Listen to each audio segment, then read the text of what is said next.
Think that one. Now face. Last thing.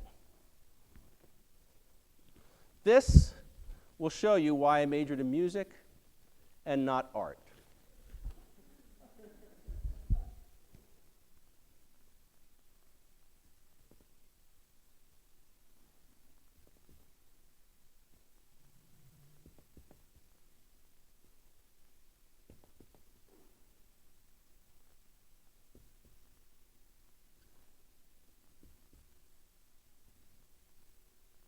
Ben Roethlisberger after that game.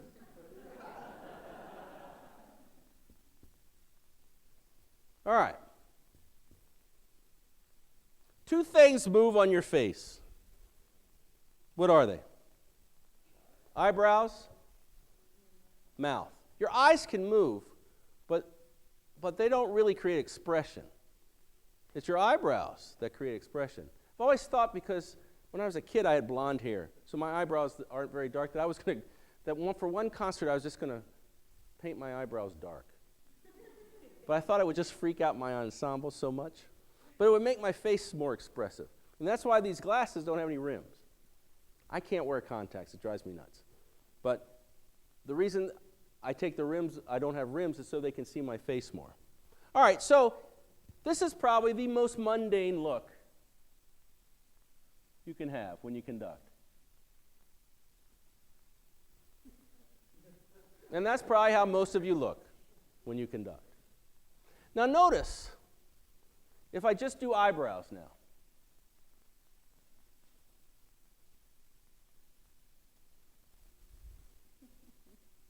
What's it look? It looks like there's angst there, right? Now even in these simple drawings you can see that. How about this?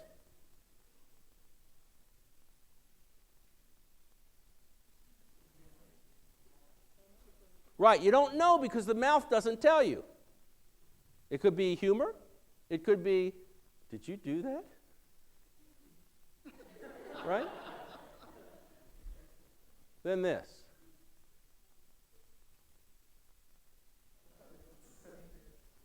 So that's fire con fuoco. All right, now look at the different mouths that you can put with these.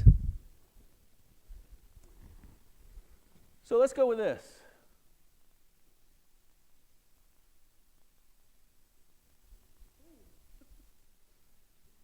Or that looks painful to me, I think. I mean, I'm not like, but it's like, versus this, oops, you have to have a nose to breathe. Actually, you need to breathe out of your mouth as a conductor, not your nose.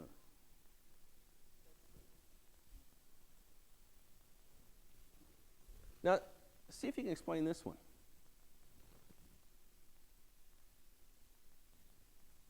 Kind of melancholy. Like Emmett Kelly. Do you know who Emmett Kelly was? The circus clown. That picture of the circus clown that looks sad, but he's a clown? So then this.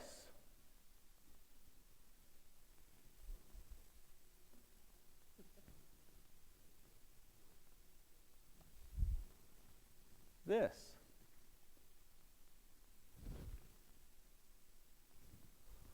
Something big's going to happen.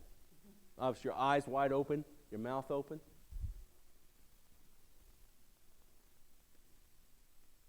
This is. Did you miss that A flat in the second moon of the Holst again? Little reminder for you, ladies and gentlemen. All right. Then this.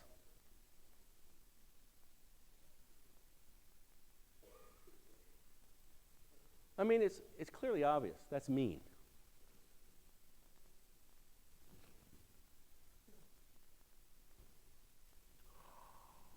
Oh, it's going to be something dissonant, maybe something powerful, something energized, some kind of a rival. Now this will get you arrested in most states.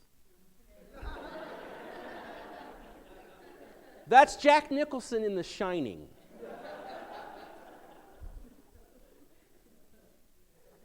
So your faces do a couple things. Your faces react to the people.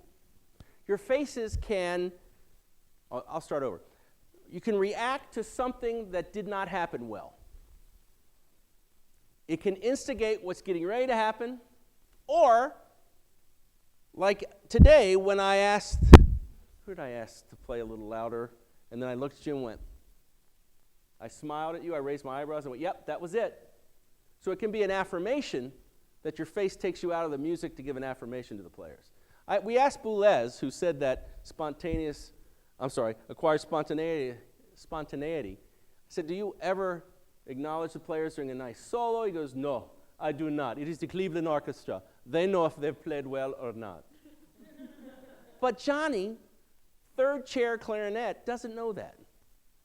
And if you can look at him and go, yeah, it really works. It really works. So, questions before I do something, just a demonstration. Pardon? You didn't finish the last piece on there. To the trombones.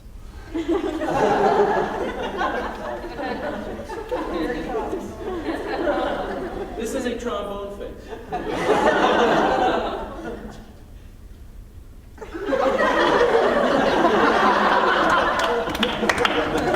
That could be a cross between, I thought I played it.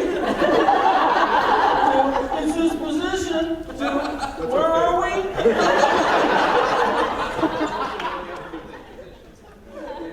Yeah, that's our faces when we have to play 16 minutes.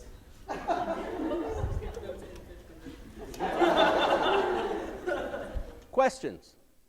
It's very important for you guys as a psychological thing to your students to have a decent baton for a couple reasons. One, if you have a baton you paid $25 for, you'll have a tendency not to beat it on the stand. And when they see you take a baton out of the case, I've had kids say, why are you doing that? I said, isn't your instrument in the case? And they go, yeah. Right? And you tell them, I have a graphite baton. What they make tennis rackets, or at least, I guess they need to make titanium batons now, but you see, if I do that, you see where it's perfectly balanced. So I could conduct like this, and it'll never fall off, unless I do something stupid, but you see that it's perfectly balanced. Therefore, there's no, if where I hold it, there's no weight that pulls it forward. What happens to most batons is they're top heavy. How long should the baton be? Should come to like that middle joint of your middle finger. The top joint of your middle finger. If you put it right angle to the ground, this is maybe a tad too long.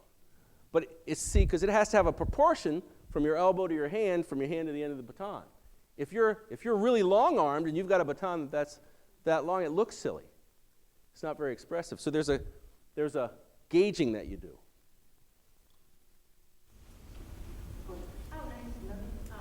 I was wondering how you chose what songs you would prefer to use the baton on and which ones you did not. I use a baton with all wind bands. I think you're showing off, and again, I'm probably going to get in trouble with people that do it. For me, it would be showing off that if I went, well, this piece, I'll do this way. And this piece, I'll do this way. Bernstein used to do stuff like, throw his baton backwards. But that was Bernstein. And he wasn't human. The rest of us are mere mortals. But I feel like I can be as expressive with a baton. Some people don't feel that way. They feel like they can be more expressive without a baton. If they can, I'd say then see if you can do that then. The main thing is leading people to understand music and getting them to be expressive, to internalize music, not just to play it correctly, to internalize it. Our job is to make this place a better place to live. That's why we're here. That the people that come after us have a better place than we do. So far, we haven't been doing a very good job of that. But it's my belief that music helps with that more than anything else, basically. You conduct all kinds of different levels of players. Do you find that you conduct different amounts of information, different ways, or is it pretty much? No. My patience level changes. And the older I get, my patience level changes. So I don't think I'd be very successful right now, I mean, I hate to say this to you, at conducting elementary honor band right now. I probably wouldn't be, 20 years ago I probably could do that. But I realize my patience level changes, or my acceptance level changes at the different, but I don't conduct any differently. I really don't. It's just that I have a little more tolerance. And I don't mean I'm mean. I don't yell at them, but I should say maybe my expectation level will change, or the time that they have to ramp to get to that expectation level changes. Back to the time length, do you change that depending on how large the ensemble is? I know some people do. If they're doing chamber music, they'll use a small. And if you're on the floor and you're really close to them, I can see that. Mm-hmm. Right. Anybody else? All right, here's what I'm going to do. I'm going to conduct Lincolnshire Posy, the second movement of Lincolnshire Posy. First time, I won't go all the way through. With correct meter changes, and maybe, no style. It'll look legato, but that's it. Then I'll try to conduct it the best I can without any face. No facial expressions at all. I'll stay like number one up there. Meanwhile, my hands will be doing what they're supposed to do. And then I'll add face to it. So.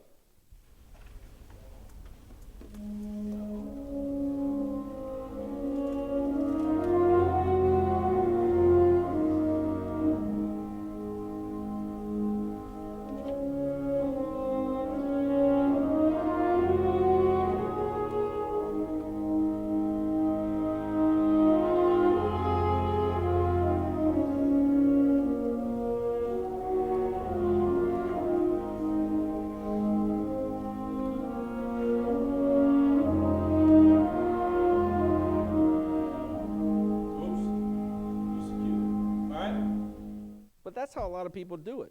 They think that, when you ask somebody, tell me about the whole first movement, and they say 3/4, it concerns me. Because they haven't gotten past meter.